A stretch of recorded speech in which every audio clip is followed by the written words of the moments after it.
Alright, time to finish that recap. So, where were we? Oh yes, I got a Skype call. That was my handsome hubby, and so I was very happy to be interrupted because there's been very few times I've gotten a chance to actually talk to him face to face with video chats. So, that was nice. Let's see, where did we leave off? It was day 4 in Florence. Yes, so our full day in Florence. After we went to that cool wine bar I was telling you about, we all walked up some more steps up to this neat park that kind of like overlooks the city to watch the sunset, and it was really incredible up there. You could see like everything, and I'm sure you've seen my Florence at sunset video, which doesn't even show anything because it's a crappy little tablet, but whatever. It was amazing, and I hope you'll see my pictures later, and hopefully some of them turned out, but it was really, really beautiful up there. So after that, most of the gang decided to find a little place for food, where I ordered some gnocchi for the first time, and it was actually really good. I've tried a couple of other people's sometimes, like tried one and didn't really like it, but my gut said to give it a try here, and this one was like so soft and fluffy, and it had a light creamy gorgonzola sauce with it, so very satisfying dinner. Still getting into the habit of ordering first, seconds, and mains over here. Quite often what you'll do is you'll order like an appetizer, like a bruschetta, and then you'll have your pasta dish, which is usually your primo or your first course, and then your second is like just a meat, and then if you want veggies on the side you can, and then comes the salad if you ordered a salad, and then a dessert. So for the most part though, most of us just ordered an appetizer if we were starving, and then some pasta and some wine and water on the table, so, or for the table. And yeah, anyway, it turned out to be a nice dinner. We were all really tired and went back to bed early. And the next day, we decided to deviate from the tour itinerary and scrap the day trip to Siena and instead do a day trip to Lucca. Siena is very cool, very historic according to our tour guide, but there was a lot to see and do in Lucca. So what's neat about Lucca is it's a really beautiful little laid-back Tuscan town, but it has a wall that goes all the way around the town that goes full 4 kilometers, and was one of the few places that wasn't bombed in World War II, and so is still intact. And it's really, really wide, so wide that there's like a park that goes all the way along the top, and there's a paved path that goes along, and then there's trees planted along the path. So what we did is we went to Lucca and we all rented bicycles, and we got on the bikes and we did 2 laps around the walls. So we ended up riding like 8 kilometers, which was very hot because again it's like pushing 30 every day here, if not over 30. I think it was over 30 that day. I think it was just like 32. Anyway, so after that we returned the bikes and got some stuff for a picnic lunch, and then walked to the edge of town where we found this really pretty river and some picnic benches, and we had ourselves a proper Italian picnic with bread and pesto and cheese and some prosciutto and some fresh fruit and a surprise birthday cake for one of the trip members who's happened to be her birthday. So that was really, really nice. And then those people that wanted to stay in and hang out at the river for a while could. And then myself and a few others decided to head back to Florence.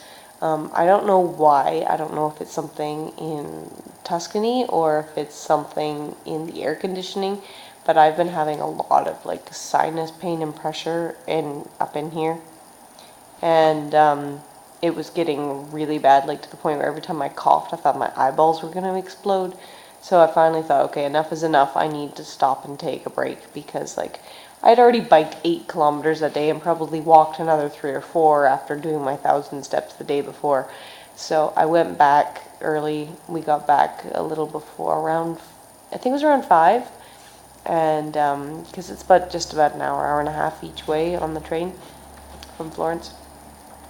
Hit up a pharmacy and think I made myself understood. I had the help of our leader, and she was able to translate for me what my symptoms were, and he gave me something that has, I don't know, something to help sinuses and congestion. So I think it might have a bit of a stimulant in it, though, because I haven't been sleeping all that well since then. But my sinuses are starting to drain, and the pressure's a lot less in my head. So that's a big plus, big plus.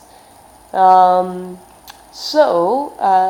rest of the day, even though it seemed like an absolute crime, my roommate and I decided to just have a night in. I mean, you're in Florence, you should go out and see and do stuff. But again, it was like 34 degrees out, and we were really hot and tired, and we were both having like what felt like either allergies or head colds or something.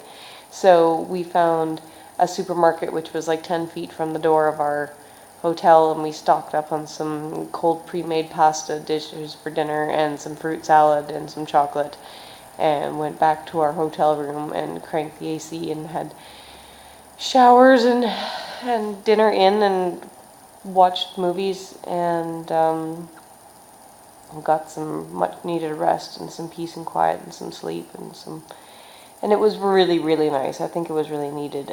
I think by this point a lot of the group was starting to flag due to the heat or due to the constant moving, because like we've been going nonstop for quite a while. So early next morning, 9 o'clock or 9:30, we headed off to the train station, and by 11:30 we were in Rome. So we got to Rome, and our hotel room wasn't ready yet because it was just going on noon. So we just dropped all our bags off and went for I think about a 3.5 hour orientation walk. It was really neat. It was really fun. Again, really hot, 30 degrees, but we were all stoked to be in Rome. And Kyra took us to see a lot of the free things that are available, and through some of the more famous sites and the funky, neat little alleys. And it was supposed to orientate us, but I think we all got our heads turned around because like signage isn't that good, and there's all kinds of weird streets all over the place. But it was a lot of fun.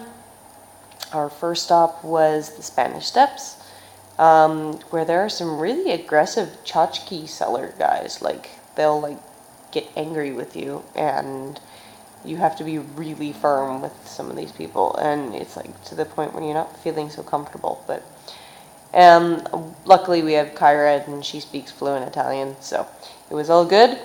But yeah, so we got to see the Spanish Steps and some Bernini statues. We got to see the Trevi Fountain, and we got to see the Pantheon and some obelisks. We stopped by the Piazza Navona and Navona.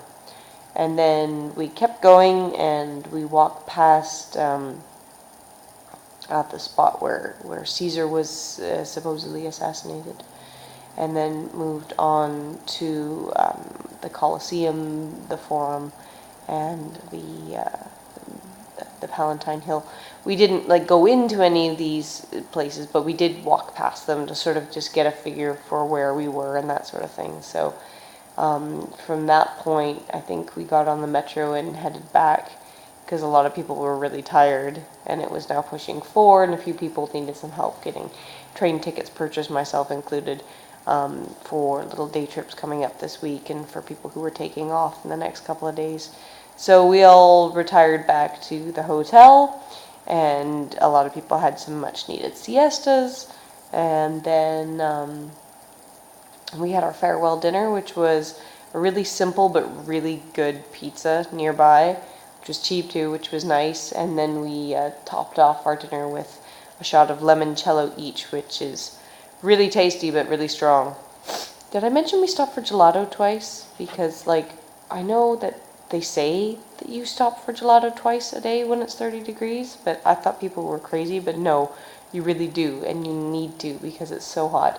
One other thing that's really awesome is that there are water fountains everywhere with potable water that is actually piped in from the aqueducts.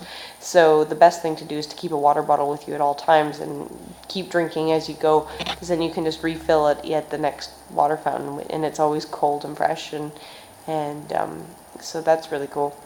So yes, our tour concluded last night. We all went back to the hotel and then said our goodbyes to the people who we weren't going to be seeing again.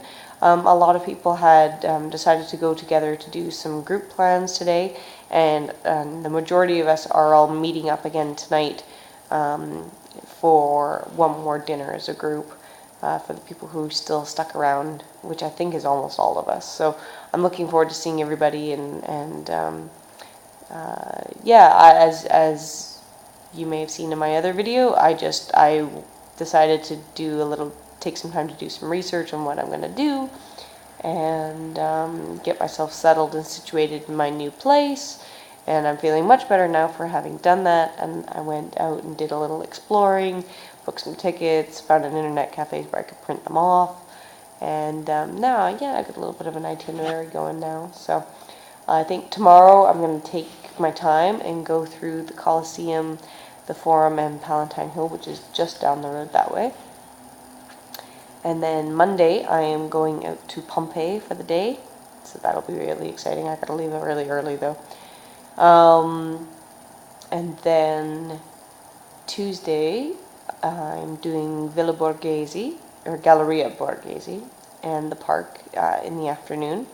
And Wednesday I am going in the morning to the Vatican Museums and the Sistine Chapels. So, like I said, got a little bit of an itinerary going here. There's still lots of time, and still lots of time to figure stuff out. I don't have any plans for, like, solid plans for tomorrow afternoon or Tuesday morning, or anything on Thursday yet, for that matter. So, I'm still feeling it out as I go, but I'm enjoying myself. Yeah, no, I'm having a good time. I am looking forward to coming home. 5.5 weeks is a long time to be on the road and away from creature comforts and familiar food and your own bed and your puppy. So anyway, enough of that. I will be home soon enough. I'm going to enjoy my last days here, and yeah, I'll keep you guys informed.